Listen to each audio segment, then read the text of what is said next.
Today I'm going to be making a smoked brisket using all the tips and tricks that I have seen on the internet.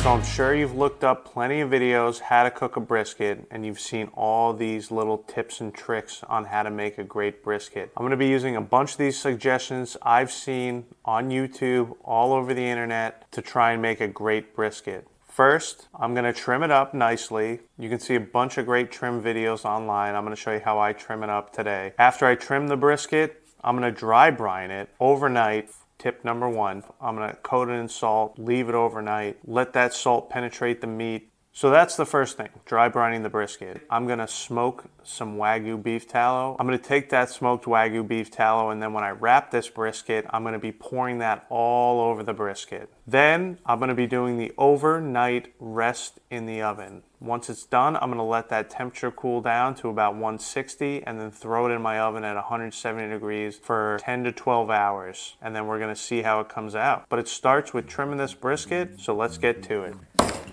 Here's our brisket. This is a 12-pound brisket. So a good tip I've seen online, this piece of fat is going to be coming out anyway. That's where I'm going to cut my package open so you don't damage any of the good meat.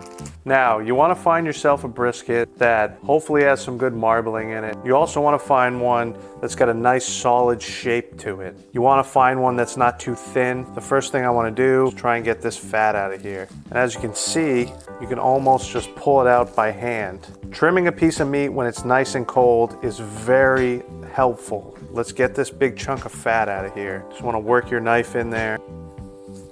Here's a tip on trimming meat that has helped me out substantially, is get yourself a meat grinder. Once you have a meat grinder, you're not really afraid to get rid of a good amount of meat because you know it's going to be used for something else.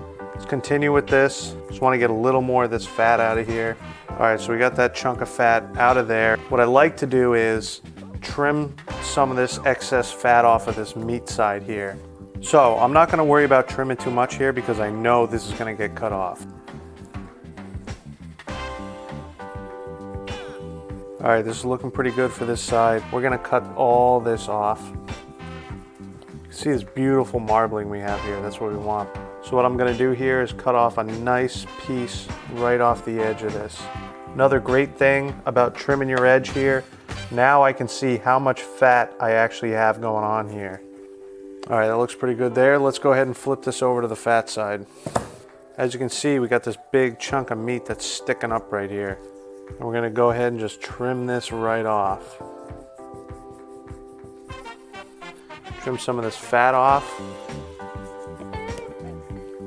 We got a nice thick chunk of fat right here. This is going to have to come out. So what I like to do is come down in here, just trim that right off. You can see how much fat we got here. Again, I'm not worried about taking this off because I know I'm going to make some delicious burgers, sausage, chili out of this. Now you can see all this fat we got here. I like to go ahead and just trim a little bit of that off. We're looking between 1/8 and 1/4 of an inch of fat. You can see the fat's a little thicker here as it gets raised up. So go ahead and trim some of this off. Keep an eye underneath here when you're cutting to make sure you're not getting too close to the meat like we got going on here. Try to avoid that.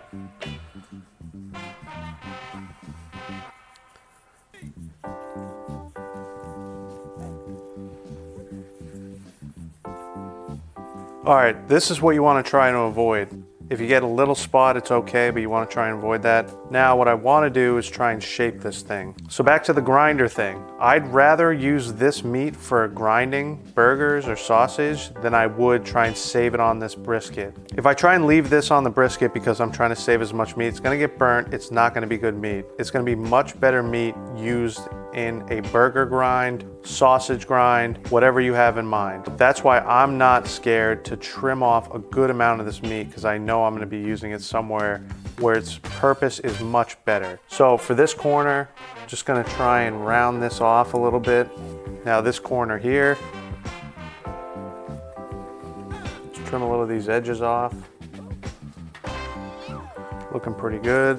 All right, Let's get to this side. You got this point here, nice chunk of fat. What I'm gonna do is cut that right off. There we have it. It's a good looking brisket right here. Let's get this seasoned, dry brine, and we'll be ready to go. All right, I got this brisket all seasoned with salt, top and bottom. I'm gonna put it on this tray in my fridge overnight. What's gonna happen is the salt's gonna dissolve into a liquid and then it's gonna get reabsorbed into this meat. That's gonna allow the salt to penetrate this meat fully, and it's also gonna make this brisket super moist when we smoke it. I'm gonna let this sit overnight, and when it's done, I'll bring it out and show you. See you then. All right, so I let that brisket dry brine overnight. Let's take a look at it. Here it is. As you can see, it's got this nice red color on it now. All the salt has dissolved from the meat. If you look at the fat, you can see that the salt has not dissolved in the fat, and that's normal. I've got my smoker running right now. I'm gonna try and keep it between 275 and 300 degrees. Let this go on there. Let's get this seasoned so we can get it on the pit. Now, the first thing is just some black pepper. This is some pretty coarse black pepper. If you don't have this, regular black pepper is fine. And we don't need any salt because we have that dry brine on there. All right, now I like to go ahead and just put a little bit of garlic powder. We don't need too much, just a nice coating. Add some extra flavor. A lot of people just like the salt and pepper. I'm a big fan of a little bit of garlic powder on there. All right, now flip it over, get the fat side. All right, there we go. Looks good. Got the pit fired up. Let's get this thing on. All right, so I got my smoker up to about 265. I'm gonna throw the brisket on.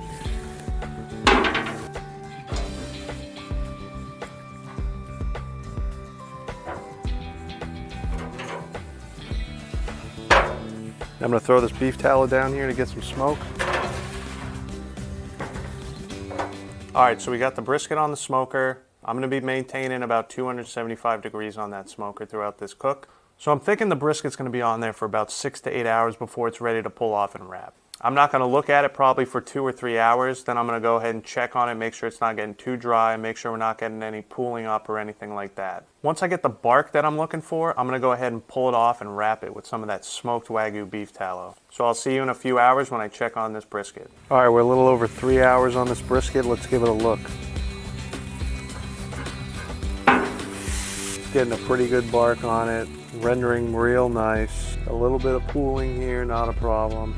All right, so this brisket isn't looking too dry. Maybe in an hour or so, I might start spritzing it with some apple cider vinegar and water just to keep it moist. But so far, it looks pretty good. So I'm just gonna let this thing keep cooking.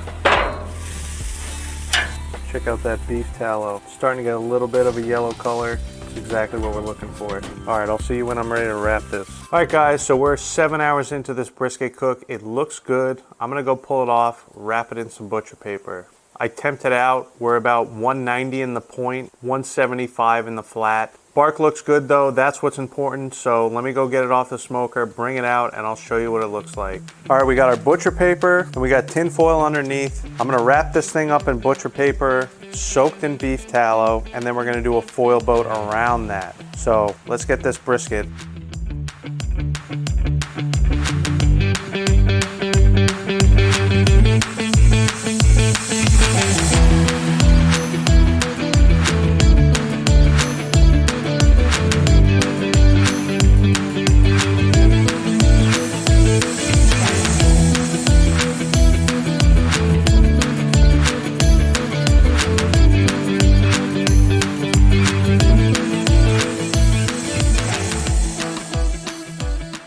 Now this is going to go back on the smoker.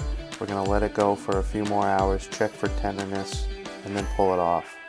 So it was 2 hours on the smoker until we got to the tenderness that I like. I was checking it every so often. So I checked the flat and the point, and we were about 205 degrees in both. The important thing was checking this flat. It was super tender, and that's what I'm looking for. The last trick I'm going to do here that you've probably seen is a long overnight rest. For an overnight rest, my plan is to take this, let it cool down to about 160 degrees or so.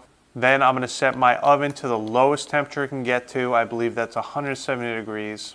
I'm going to take this, put it in there, and let it rest for 10 to 12 hours at that temperature. I will see you tomorrow, and we'll see how this brisket came out. I'm excited. All right, here we are, one overnight rest later. and I'm excited to see what we got here. So I had my oven at 170 degrees. I don't know how steady that temp was. I let it sit in there for 12 hours. When I checked it this morning, I was getting temps on this thing of about 195 degrees. I pulled it out of the oven and I let it sit to rest for 2 more hours to come down in temperature a little bit. And here we are. So my only concern here is that this oven was a little too warm, and this possibly will be a little too tender. I mean, that's not too big of an issue. Might just be more fall apart than you might like.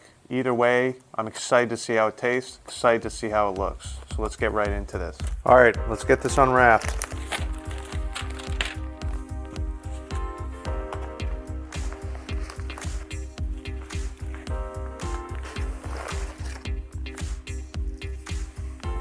All right, so this looks phenomenal. Go ahead and dump all this extra juice in there. This thing is like a piece of Jell-O. So good. Nice crispy bark still. Excited to cut into this. All right, this thing smells fantastic. Let's cut into it. Listen to that crust. See what we got. Super juicy. Check that out. Absolutely ridiculous. Let's get a couple slices off here.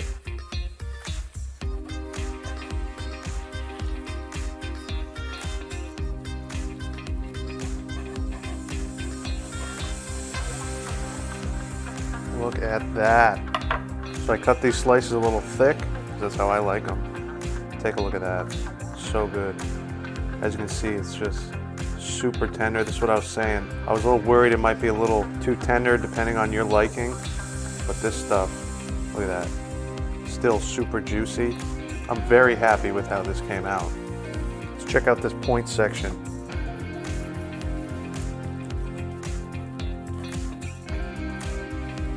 Oh yeah. Check that out. Absolutely juicy. This is a super moist brisket, and this was a choice Angus brisket. This isn't a Wagyu or even a prime, but the amount of juiciness on this is ridiculous. That overnight rest and that tallow wrap, I think, do a really nice job of getting this nice and juicy. Just look at that. Wow. This is just fall apart tender right here. Got a nice smoke ring. I gotta give this a try, so let's do this. All right guys, enough messing around. I gotta give this a try. So obviously, I'm gonna go with this point section first. Look at that, just falls apart. So tender. All right, here we go. Wow, that's so good. That dry brine, it's not just a salty crust. The middle of this meat is salty. That dry brine did a great job. Helped with the moisture retention as well. If you have time, I highly suggest going with a dry brine. Just falls right apart. Look at that. All right, let's try this. It's got a great peppery taste from that coarse black pepper. It's got a nice crunch to it. If I had to pick one thing out of all the things that I tried, I think the overnight rest does help. It would be good if you can get it in something that you knew was only going to be at 150 or 160 degrees. I think the dry brine is great for a brisket, and the smoked tallow. Between those three, you're going to have yourself great results with brisket. So, thank you for watching. I hope you enjoyed the video. Please subscribe to the channel. Like me on Instagram. I got a bunch of good videos coming out, so make sure you subscribe. You're not going to want to miss out on that stuff. So, thanks again for watching, and I'll see you next time.